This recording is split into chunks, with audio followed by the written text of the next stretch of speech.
السلام علیکم میرے پیارے دوستو، امید کرتا ہوں سب خیریت سے ہوں گے۔ میں ہوں آپ کا دوست عبدالحی خان اور آپ دیکھ رہے ہیں میرا یوٹیوب چینل خان 47۔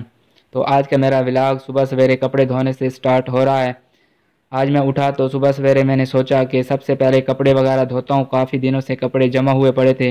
میں 10 روپے کا پیکٹ لے کر آیا اور اس سے سب سے پہلے میں نے اپنے کپڑوں کو اچھی طرح سے دھویا اور ان کو پانی کے اندر ہنگال کر میں نے پھر تار کے اوپر لٹکا دیا سوکھنے کے لیے۔ کافی اچھی ہوا بھی چل رہی تھی۔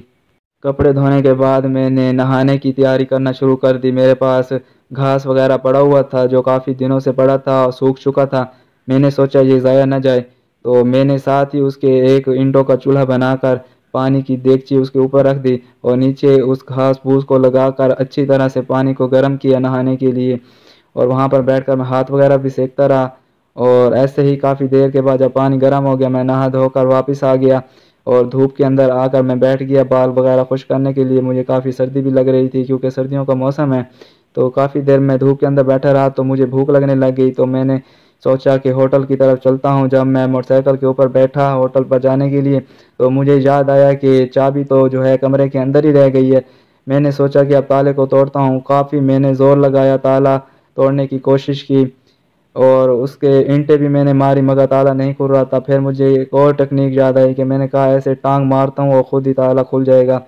ٹانگ میں نے ماری، دروازہ کھل گیا۔ میں نے وہاں سے چابی اٹھائی، اس کے بعد میں ہوٹل پر پہنچ گیا۔ میں نے اپنے دوست کو کہا کہ مجھے کافی بھوک لگی ہوئی ہے تو کھانا وغیرہ مجھے بنا دو۔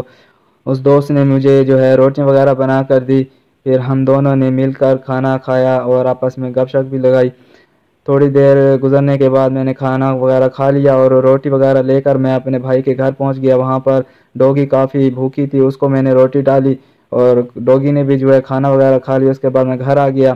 گھر آ کر میں نے جیکٹ وغیرہ اتار دی اور اپنی کیپ وغیرہ اتار کر ایک سائڈ پر رکھ دی اور میں اتباع سنت میں سو گیا، کیونکہ حدیث شریف کا مفہوم ہے کہ جو شخص دوپہر کا کھانا کھا کر اتباع سنت میں سوتا ہے تو اللہ تعالیٰ اس کو 1000 رکعت نماز نفل پڑھنے سے افضل ثواب عطا فرماتا ہے۔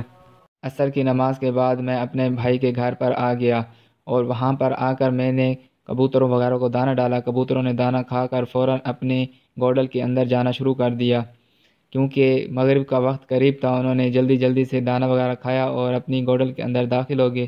اس کے بعد چڑیاں وغیرہ بھی کھانا کھانے کے لیے آ گئی۔